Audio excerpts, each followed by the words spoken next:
ولید ضد کر رہا تھا، دھمکیاں دے رہا تھا مجھے۔ عائشہ ذرا نرم ہوئی۔ آپ نے یہ سوچا ہوگا کہ ولید کی دھمکیوں سے بچنے کے لیے اریس کے وعدے کو بھول جاتی ہوں، کیونکہ اریس تو نہ دھمکی دے گا نہ ہی آپ کے خلاف جائے گا۔ اریس نے غصے میں مگر آہستہ آواز میں کہا، ہاں کیونکہ تم فرما بردار ہو، مت ڈالو ماں کو مشکل میں۔ عائشہ رونے کے قریب تھی۔ امی پلیز، وہ اس کے آنسوؤں کو دیکھ کر تڑپا۔ بیٹا مجھے معاف کر دو، مجبور تھی میں۔ وہ ہاتھ جوڑنے لگی تھی۔ اریس کچھ بولے بغیر باہر نکلا۔ پیچھے ہاتھ جوڑ کر کھڑی عائشہ کو سفیر اور فرحت کی منگنی کی رات یاد آئی، جب سفیر نے عائشہ کے لیے کہا تھا۔ عائشہ دنگ رہ گئی تھی، کیونکہ سفیر بڑا تھا، بہت زیادہ عائشہ سے عمر میں، جیسے تیسے انہوں نے فرحت کے لیے صحیح کو راضی کیا تھا، مگر اس دفعہ یہ مشکل تھا کیونکہ اریس تھا سامنے۔ عائشہ کو ہم کوئی نہ کوئی حل نکال لیں گے۔ اریس دیوار سے ٹیک لگائے اپنی چھت پر تھا۔ میں آپ کے بھائی سے ہرگز شادی نہیں کروں گی۔ دوسری طرف اپنے چھت پر وہ بھی ٹیک لگائے کھڑی تھی۔ دونوں ایک دوسرے کو نہیں دیکھ سکتے تھے، اسی طرح کھڑے تھے۔ بس اللہ سے دعا کرو، اریس نے کہا۔ آپ بھی، عائشہ فوراً بولی۔ ٹھیک 2 دن بعد ولید اور عائشہ کی منگنی ہو گئی تھی۔ اریس کچھ نہیں کر پا رہا تھا، آج سب ساتھ بیٹھے تھے، گاؤں تکیے کے ٹیک لگائے۔ اریس کی طبیعت ٹھیک نہیں ہے تمہاری؟ رابیل نے پیار سے پوچھا۔ جی خالہ، نہیں میں بالکل ٹھیک ہوں، وہ بخلایا۔ پھر کیا سوچا تم نے عائشہ کے بارے میں؟ رابیل اصل بات پر آئی۔ کیا سوچنا ہے؟ اریس نے پوچھا۔ سامنے سے عائشہ، نیلا اور شمائلہ کے ساتھ انہی کی طرف آ رہی تھی۔ وہ اسے ہی دیکھ رہا تھا۔ ولید نے نفرت بھری نظر اریس پر ڈالی۔ شادی کرو گے اس سے؟ رابیل مسکرائی۔ ہاں، اریس کے منہ سے بیک وقت نکلا۔ واقعی؟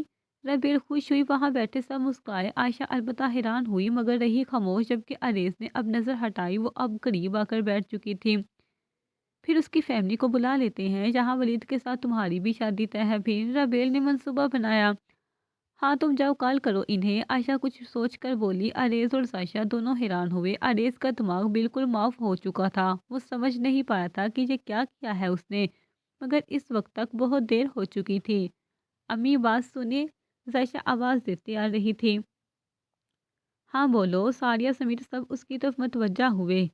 میں نازنین کی طرف جا رہی ہوں اور اسی کی طرف رہوں گی، عائشہ فوراً بولی۔ کیوں؟ اور اتنی صبح؟ خیریت تو ہے نا؟ ساریہ بولی۔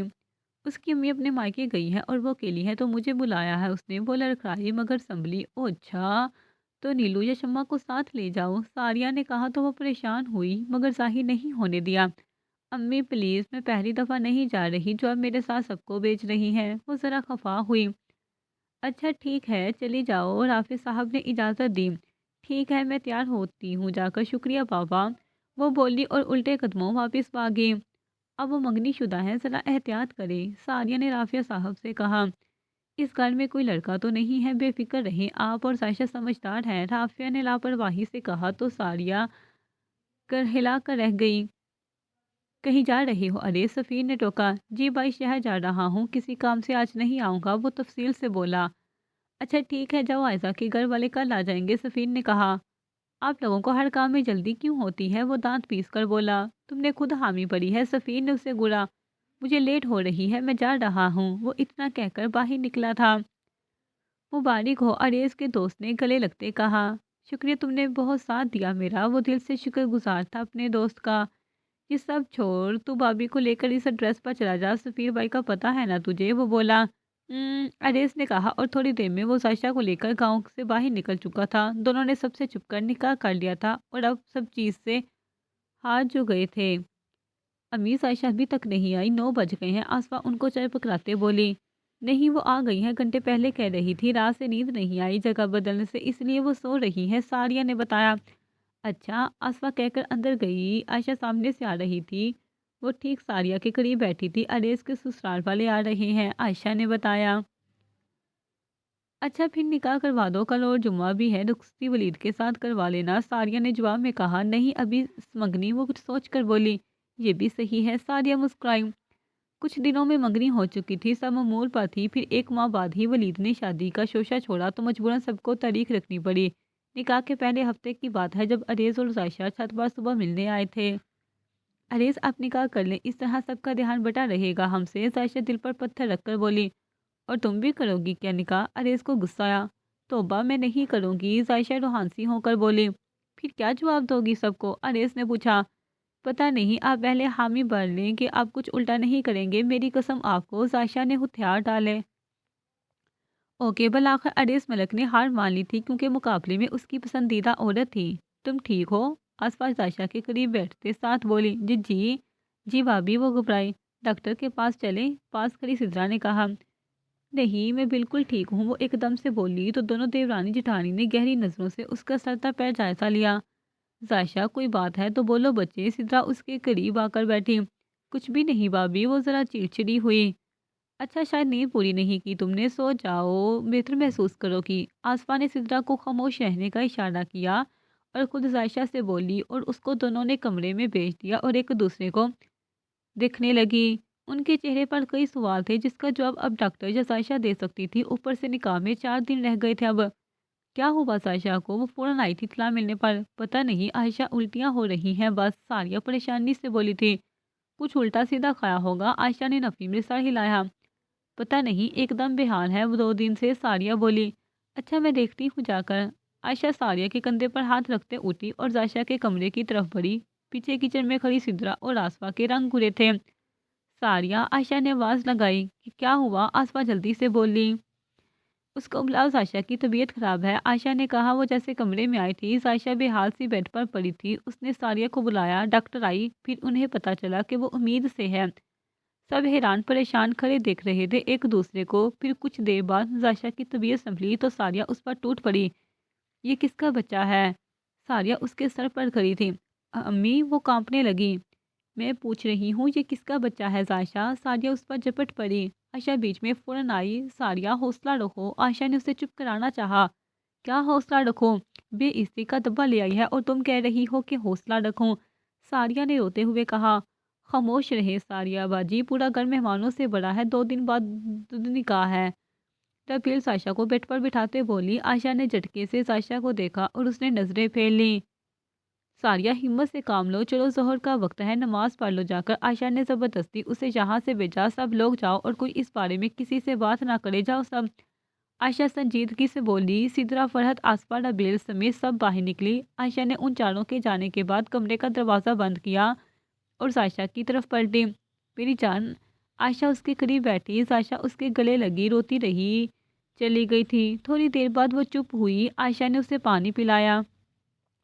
سچ سچ بتاؤ گڑیا، وہ اب بھی پیار سے بول رہی تھی۔ بچہ جائز ہے؟ آنی، نکاح کیا ہے میں نے، وہ تڑپی۔ یہ اریس کا بچہ ہے نا؟ عائشہ اس کی آنکھوں میں دیکھ رہی تھی جو اب اس نے منہ موڑ لیا۔ میری جان، میں ساتھ ہوں تمہارے، پلیز سچ بولنا، وہ اس کا چہرہ اپنی طرف کرتی بولی۔ جی آنی، ہم نے نکاح کیا ہے کچھ دن پہلے، وہ بغیر لڑکھڑائے بولی۔ اس دفعہ عائشہ کا دماغ ماؤ ہوا اب۔ کیا اریس کو پتا ہے یہ بچہ اس کا ہے؟ عائشہ نے پوچھا۔ جواب میں عائشہ نے نفی میں سر ہلایا۔ آنی، میں اس بچے کا قتل نہیں کر سکتی، وہ پھر سے رونے لگی۔ ٹھیک ہے، مگر تم ایک وعدہ کرو، عائشہ بولی۔ کیسا وعدہ؟ عائشہ نے آنسو پونچھے۔ کچھ بھی ہو جائے تم اریس کا نام مت لینا، ولید اسے مار ڈالے گا۔ عائشہ بھی اب رونے والی تھی۔ نہیں، میں نہیں بتاؤں گی، وہ فوراً بولی۔ تم بے فکر رہو، میں بات کرتی ہوں سب سے۔ وہ اٹھ گئی۔ میں شادی نہیں کروں گی ولید بھائی سے، بلکہ کسی سے بھی نہیں، وہ رو رہی تھی۔ عائشہ کو اس پر ترس آیا۔ ٹھیک ہے، اس نیلو اور زیان کی شادی تک تو بالکل مت لینا اریس کا نام، عائشہ خود غرض ہو رہی تھی۔ اب وہ چلی گئی۔ پیچھے عائشہ منہ پر ہاتھ رکھے بالکونی میں آئی۔ ساریہ، نماز پڑھ لے تو کہنا کہ میری طرف آ جائے، عائشہ کچن کے دروازے پر کھڑی ہو کر سدرا اور آسفا سے بولی۔ جی آنی، آسفا نے جواب دیا۔ عائشہ چلی گئی۔ بھابھی، کیا عائشہ نے کچھ بتایا ہے ان کو؟ سدرا کا اشارہ عائشہ کی طرف تھا۔ پاگل ہیں کیا آپ؟ اپنی ہونے والی ساس کو کیوں بتائیں گی کچھ؟ آسفا حیرت سے بولی۔ ہاں یہ بھی ہے، مگر اب ہوگا کیا؟ سدرا افسوس سے بولی۔ اللہ جانے، میں ہانڈی بنا رہی ہوں، آپ کباب تل دیجیے، سب ابھی کھانے کا شور مچائیں گے۔ آسفا بولی تو سدرا حامی میں سر ہلا کر کام کرنے لگی۔ ارے ذرا کمرے میں آؤ میرے، عائشہ بولی۔ خیریت آپی؟ ربیل نے حیرت سے پوچھا۔ ہاں، مجھے بات کرنی ہے ذرا، عائشہ نے کہا تو اریز ان کے پیچھے چل پڑا۔ جی امی بولیں، وہ بیڈ پر بیٹھا۔ تم خوش ہو شادی سے؟ انہوں نے اس کے چہرے کے تاثرات بھی ساتھ میں دیکھنے چاہے۔ جی امی، اریز نے کہا۔ تم عائشہ کو بھول گئے کیا؟ عائشہ کی نظریں ابھی بھی اریز کے چہرے پر ہی تھی۔ کیا اب کروا دیں گی اس سے میری شادی؟ اریز نے الٹا سوال انہی سے کیا۔ نہیں، وہ تمہارے بھائی کی منگیتر ہے، عائشہ بولی۔ ہاں تو کیوں پوچھ رہی ہیں؟ وہ خود کو کچھ کہنے سے روک چکا تھا شاید۔ پھر ٹھیک ہے، شادی کے بعد تم شہر چلے جانا، عائشہ نے حکم کے انداز میں کہا۔ کیوں؟ اریز کو کچھ عجیب لگ رہا تھا اب۔ اچھا اب جاؤ، تم ساریہ آ رہی ہے، دروازے سے دیکھتی عائشہ بولی تھی۔ جی، وہ کہہ کر اٹھا اور باہر نکل گیا۔ کوئی بات بتائی تمہیں عائشہ نے؟ وہ بیٹھتے ساتھ بولی تو عائشہ نے لب کانٹے۔ اپنی نہیں، مجھے بھی کچھ نہیں بتایا۔ عائشہ صاف جھوٹ بول رہی تھی۔ پھر کیا ہوگا اس بچے کا؟ ساریہ بے چین ہوئی۔ وہ بضد ہے، بچہ نہیں ضائع کرے گی، عائشہ نے کہا۔ تو اس ناجائز بچے کو کہاں لے جائے گی؟ ولید تو راضی نہیں ہوگا اس پر۔ ساریہ نظریں نیچی کر کے بولی، کچھ نہیں ہوگا، کسی کو پتہ نہیں چلے گا، بس ہم اپنی بہوؤں کو خاموش کروا دیں گے تو آدھا مسئلہ یوں ہی ختم، بعد میں ولید کا بچہ ہے، بات چھیڑ دیں گے۔ عائشہ نے فوراً حل نکالا۔ تم واقعی مثال ہو، عائشہ کو کوئی ایسے نہیں کر سکتا تھا جیسے تم کر رہی ہو۔ وہ حیرانی سے بولی، عائشہ میری بھی بیٹی ہے۔ عائشہ نے پھیکی مسکراہٹ چہرے پر سجائی تھی۔ اچھا میں گھر جا رہی ہوں عائشہ سے بات کرنے۔ سارے دوپٹہ درست کرتے اٹھی۔ عائشہ وہیں بیڈ سے ٹیک لگائے بیٹھی تھی۔ میں پہلی اور آخری مرتبہ کہہ رہی ہوں، بغیر تماشے کے نکاح کر لو ولید سے۔ ساری دروازہ بند کرتے اس کے سر پر آ کھڑی ہوئی۔ امی خدا کا واسطہ ہے یہ مت کرے، عائشہ بے بسی سے بولی۔ تم نے اگر کچھ بھی کیا تو میں تمہیں اپنے جنازے میں شرکت نہیں ہونے دوں گی، مر جاؤں گی، تمہاری شکل نہیں دیکھوں گی۔ ساریہ غصے سے بول رہی تھی۔ امی میں بچے کی قاتل نہیں بننا چاہتی، وہ طرف اٹھی۔ تمہارے بچے کو کچھ نہیں کر رہی میں، بس تم نکاح کرو ولید کے اور رخصت ہو جاؤ۔ وہ دل پر پتھر رکھ چکی تھی۔ امی مت کریں ایسا۔ عائشہ اس کے سامنے آ کھڑی ہوئی۔ کوئی پسند تھا تو بتا دیا ہوتا، منہ نہ کالا کروایا ہوتا۔ ساری نفرت سے کہتی باہر نکلی۔ تھوڑی دیر میں آصفہ اور سدرا اندر آئی۔ عائشہ خود کو سنبھالو اور باہر نکلو، اس طرح لوگوں کو شک ہوگا تم پر، آصفہ اس سے بولی۔ طبیعت کیسی ہے اب؟ سدرا نے اسے نہ بولتے دیکھ کر سوال بدلا۔ ٹھیک ہوں، وہ دو ٹوک بولی۔ الٹیاں بند ہو گئی ہیں کیا؟ آصفہ نے بھی پوچھا۔ پہلے سے کم ہے، اس کا انداز عجیب تھا۔ اچھا چلو باہر چلتے ہیں، سدرا اٹھی۔ میرا دل نہیں چاہ رہا، اس نے رخ بدلا۔ اچھا کھانا تو کھا لو، لے آؤں، آصفہ پیار سے بولی۔ نند کبھی دونوں نے اسے سمجھا ہی نہیں تھا۔ اس 1.5-2 سال میں ان دونوں کو عائشہ بہت عزیز ہو چکی تھی، بالکل بہنوں کی طرح تھی دونوں کے لیے وہ۔ اریز بہت پریشان تھا، اس کا رابطہ نہیں ہو پا رہا تھا۔ عائشہ سے وہ کئی بار چھت پر چکر لگا چکا تھا، پھر اس نے بہت سوچ سمجھ کر ایک چھوٹا سا فون لیا اور انیلا کے ہاتھوں عائشہ کو بھجوانا چاہا، مگر وہ ڈر بھی بہت رہا تھا۔ اس نے عائشہ کی دوست نازی سے رابطہ کیا اور اس سے پیغام بھیجا کہ چھت پر یا کہیں ملے۔ عائشہ نے انکار کر دیا۔ اریز کو اب کچھ گڑبڑ لگی۔ اس نے سب سے بات کرنے کا سوچ لیا تھا، آج نکاح تھا، اس کئی دفعہ بات کرنے کی کوشش کی مگر سب بہت مصروف تھے۔ بالآخر 1000 کوششوں کے بعد وہ کچھ بھی نہیں کر سکا۔ اتنے دنوں بعد اسے وہ نظر آئی بھی تو دلہن بنی اریز اور عائزہ کا نکاح ہو چکا تھا۔ ولید نے کہا پہلے ان کا نکاح ہوگا۔ اریز نے کوئی بحث نہیں کی۔ تھوڑی دیر میں عائشہ دلہن بنی سر سنور کر چلتی آ رہی تھی۔ اریز کا دل ڈوبا، اس کا دل چاہا سب کچھ تباہ کر دے، اس بات سے انجان کہ کچھ برباد ہو چکا ہے۔ وہ جیسے جیسے قریب آ رہی تھی ویسے ویسے اریز کا دل ڈوبا جا رہا تھا، مگر یہ کیا، وہ اسٹیج کے قریب آ کر بے ہوش ہو گئی۔ گھر کی خواتین کا رنگ اٹھ چکا تھا۔ ولید نے ڈاکٹر کو بلانے کے لیے کہا۔ نہیں، بس ذرا طبیعت خراب ہوئی، ڈاکٹر کو مت بلاؤ بیٹا۔ ساریہ فوراً بولی، یہ کیا بات ہوئی، جاؤ تم بلاؤ ولید انہیں۔ رافعہ نے کہا تو ولید ڈاکٹر کو کال کرنے لگا۔ کوئی اٹھا کر صوفے پر لے چلو اسے، رافع صاحب بولے۔ اریز فوراً آ گیا مگر زیان اس سے پہلے آ چکا تھا۔ زیان نے اسے صوفے پر لٹایا۔ تھوڑی دیر میں ڈاکٹر آئے۔ ساری عورتوں نے لاکھ کوششیں کی مگر رافع کی ایک آواز نے سب کو خاموش کر دیا۔ ڈاکٹر نے چیک اپ کیا، پھر ایک نظر آنکھیں بند کیے عائشہ اور اس کے حلیے کو دیکھا،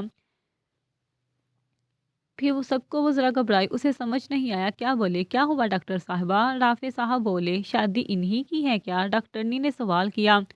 جی کیا ہوا؟ اس دفعہ بھی رافع صاحب ہی بولے۔ سارے مہمان باہر تھے، وہ لوگ عائشہ کو لے کر اندر آ گئے تھے، تقریباً آدھے سے زیادہ گھر والے کھڑے تھے۔ پھر یہ کیسے ممکن ہے، وہ پریگننٹ ہے؟ ڈاکٹر کے بولتے ہی سب کو حیرت ہوئی۔ اب کیا کہہ رہی ہے؟ غفار نے غصے سے کہا۔ میں سچ کہہ رہی ہوں، ڈاکٹر گھبرائی۔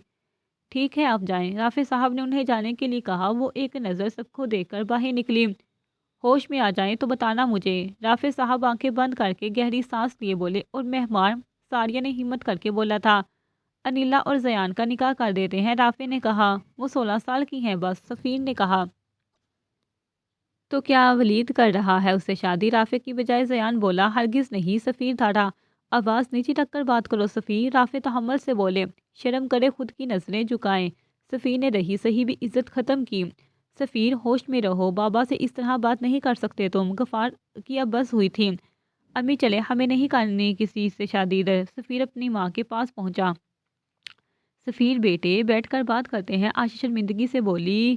اسے سفیر کی بدتمیزی نے شرمندہ کیا تھا۔ سب چلے گئے تھے، عریض نے سب سے پہلے نکلا تھا، پھر یہ دن یوں ہی بنتے چلے گئے۔ انیلا اور زیان کی منگنی ہو گئی تھی۔ عائشہ کی ضد پر سفیر اور ولید عائشہ کو ان سے رشتہ کرنے پر مجبور کر رہے تھے۔ عائشہ اس گھر میں تو تھی مگر ایک کونے میں، اس سے کوئی بات نہیں کرتا تھا، کھانا بھی اسے ایک کونے میں دے دیا جاتا۔ عائشہ کچھ دنوں کے لیے عریض کے ساتھ گاؤں آئی تھی اور اس دوران دونوں گھروں میں کافی فاصلے آ چکے تھے۔ فرحت اب تب آتی جب سفیر شہر ہوتا اور عائشہ بھی انیلا اور شمائلہ بالکل نہیں آتی تھی۔ عائشہ کا تیسرا مہینہ چل رہا تھا۔ ایک دن وہ کپڑا ڈالنے چھت پر آئی تھی، تبھی کسی کی آواز پر پلٹی۔ جی، عائشہ دھیرے سے بولی۔ کیسی ہو؟ مقابل سے کہا گیا۔ الحمدللہ، آپ کون؟ عائشہ حیرت سے بولی۔ اتنے عرصے بعد عریض کی جگہ کوئی اور کھڑا تھا۔ میں عائشہ ہوں، عریض کی بیوی، وہ بولی۔ اچھا، مجھے کیسے جانتی ہیں؟ عائشہ دیوار کے سہارا لیے کھڑی تھی۔ میری محبت کا عشق ہو اور پوچھ رہی ہو کیسے جانتی ہو؟ عائشہ ہنستے ہوئے بولی۔ عائشہ کا رنگ گورا، میں جا رہی ہوں، کوئی دیکھ لے گا۔ عائشہ کو سمجھ نہیں آیا کیا بولے۔ ارے رکو، 2 دن کی آئی ہوں، اب جا کر تم سے ملاقات کر پائی ہوں۔ عائشہ نے جلدی سے کہا۔ کوئی کام تھا کیا؟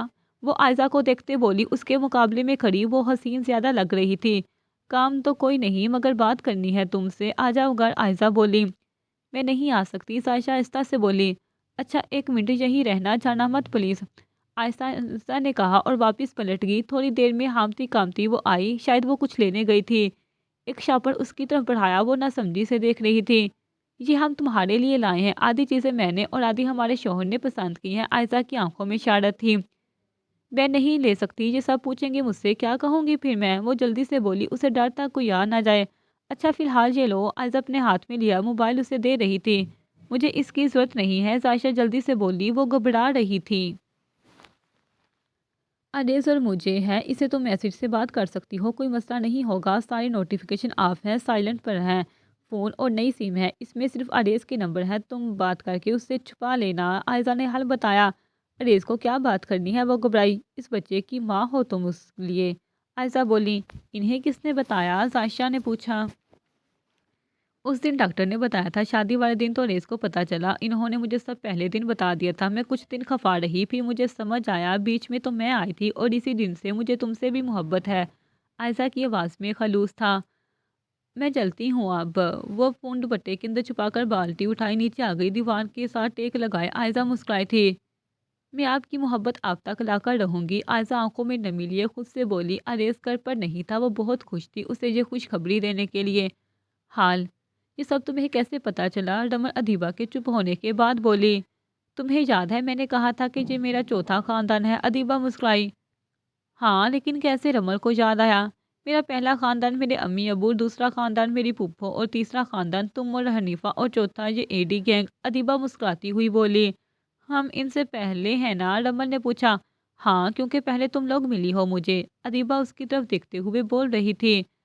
ہنی کو یہ سب پتا ہے کیا؟ رمل نے تکیے سے ٹیک لگایا تو وہ دونوں رمل کے کمرے میں تھی۔ ڈائری پڑھ چکی ہوگی تو جان جائے گی، ادیبہ گہری سانس لیے بولی تھی۔ اچھا میں کچھ کھانے کو لاتی ہوں۔ رمل اٹھی، پیچھے ادیبہ موبائل میں کسی کو میسج کرنے لگی۔ وہ ڈائری پڑھتے پڑھتے سو گئی تھی، اس قدر خاموشی تھی کہ صرف پورے کمرے میں صرف ڈائری کا صفحہ آواز کر رہا تھا۔ وہ پنکھے کی ہوا سے پلٹ رہا تھا، حنیفہ کو ہو چکی تھی، گالوں پر آنسو گرے ہوئے تھے، شاید وہ روتے روتے سوئی تھی۔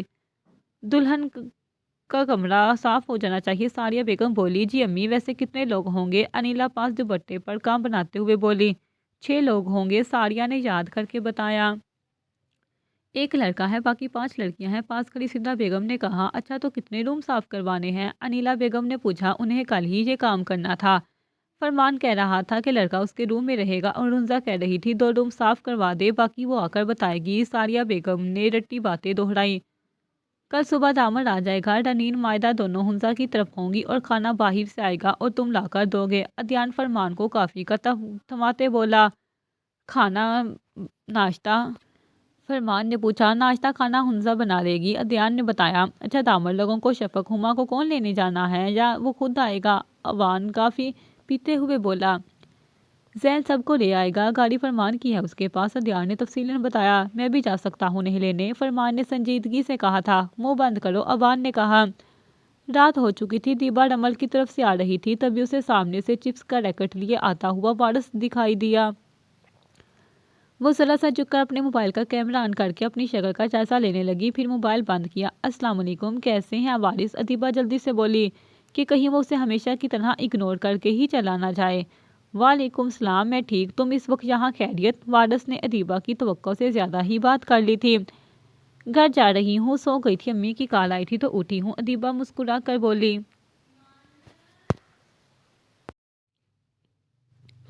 اس وقت اکیلے جاؤ گی؟ 10 بج رہے ہیں۔ وارث آئیبرو چکائے اس کی طرف دیکھ رہا تھا۔ جی آپ چھوڑ دیں، ادیبہ آنکھیں نیچے کر کے بولی۔ ہم آ جاؤ، وارث بولا اور چپس کا پیکٹ ایک طرف رکھ کر پلٹا۔ اب وہ آگے آگے چل رہا تھا اور اس کے قدموں پر اپنا قدم رکھے ادیبہ چل رہی تھی۔ ادیبہ کو لگا اس سے زیادہ خوبصورت پل کچھ نہیں ہوگا۔ جب تک ادیبہ اندر گھر میں جا کر دروازہ نہ بند کر لیا تب تک وارث کھڑا رہا تھا۔ یہ عشق و شک بات کا قصہ ہے، پہلے آؤ لڑکی، تمہیں گھر چھوڑ دوں۔ وہ پانی کا گلاس لیے بیٹھی تھی وہ اور اس کی نظر پاس پڑی ڈائری پر پڑی تھی۔ وہ شام کو ڈائری پڑھتے پڑھتے سو گئی تھی اور رات کے اس پہر اٹھی تھی، وہ بھی اس آواز پر جو اسے کئی دن بعد سنائی دی تھی۔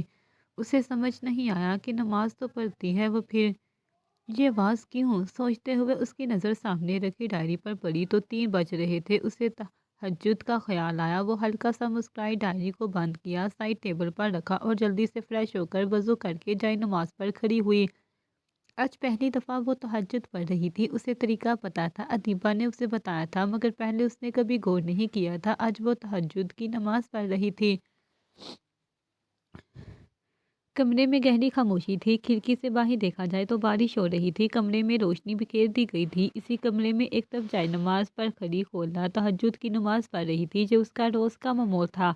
وہ باقی نمازوں کی طرح تہجد کی نماز بھی کبھی قضا نہیں کرتی تھی۔ نماز کے بعد وہ قرآن پڑھنے والی تھی۔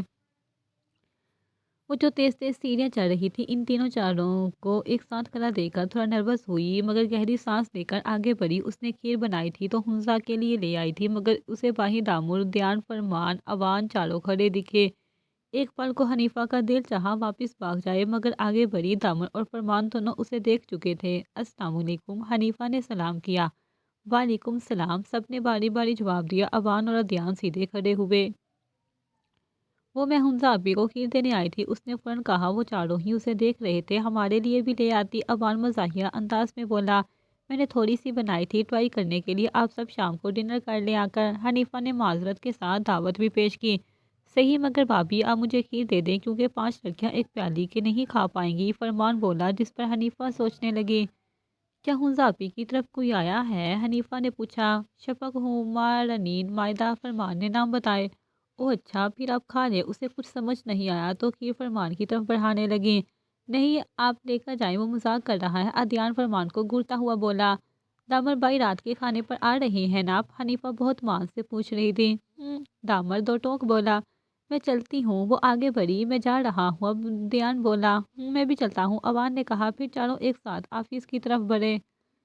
حنزہ کو آج بہت زیادہ کام تھا۔ حنزہ فرمان کے لائے ہوئے ناشتے کو ٹیبل پر رکھ چکی تھی۔ صبح ہی وہ چاروں آ گئی تھی۔ اب ہما، شفق، حنزہ، رنین اور مائدہ پانچوں ناشتہ کر رہی تھی، تبھی بیل بجی۔ حنزہ اٹھی اور دروازے پر حنیفہ کو دیکھ کر مسکرائی۔ وہ ہاتھ میں ٹرے لیے کھڑی تھی، فوراً اندر آئی۔ حنیفہ آئی ہیں، حنزہ نے تیز آواز میں کہا۔ رنین اٹھنے لگی تو مائدہ نے اسے ہاتھ پکڑ کر واپس بٹھایا۔ السلام علیکم، کیسی ہیں آپ سب؟ حنیفہ بولی تو چاروں نے جواب دیا۔ حنیفہ کو دیکھ کر شفق، ہما حیران ہوئی، جبکہ حنیفہ رنین، مائدہ کو دیکھ کر ہوئی تھی۔ تھوڑی دیر میں وہ سب سے دوستی کر چکی تھی۔ ہما سب سے بہت اتفاق سے مل رہی تھی، مگر شفق خاموش تھی۔ اسی طرح رنین ہنسی مذاق کر رہی تھی تو مائدہ توڑ کر باتیں کر رہی تھی۔ ناشتے کے بعد وہ سب حنزہ کے ساتھ لسٹ بنانے لگی۔ تھوڑی دیر میں اوان کے ساتھ ان سے شاپنگ پر جانا تھا۔ حنیفہ نے انکار کیا کیونکہ اس کی شاپنگ آدھی سے زیادہ ہو چکی تھی۔ عثمان اپنے دوستوں کے ساتھ مال آیا تھا، اسے کچھ چیزیں خریدنی تھی، وہ شاپنگ کر چکا تھا۔ اب وہ بوریت سے ادھر ادھر گھوم رہا تھا۔ سامنے اسے بایا پہنے 5 لڑکیاں کھڑی دکھیں، جس میں سے ایک اسے لگاتار دیکھے جا رہی تھی۔ وہ اگنور کر کے آگے بڑھا، مگر اس کی نظریں اب بھی اسی پر تھیں۔ کتنی بے شرم ہے وہ، خیر اس کی بھی کیا غلطی، اچھی چیزوں پر سب کی ہی نظر ہوتی ہے۔ اف، ہینڈسم ہونا بھی گناہ ہے۔ وہ خود سے باتیں کرتا زبردستی چیزوں کو اٹھا اٹھا کر رکھ رہا تھا۔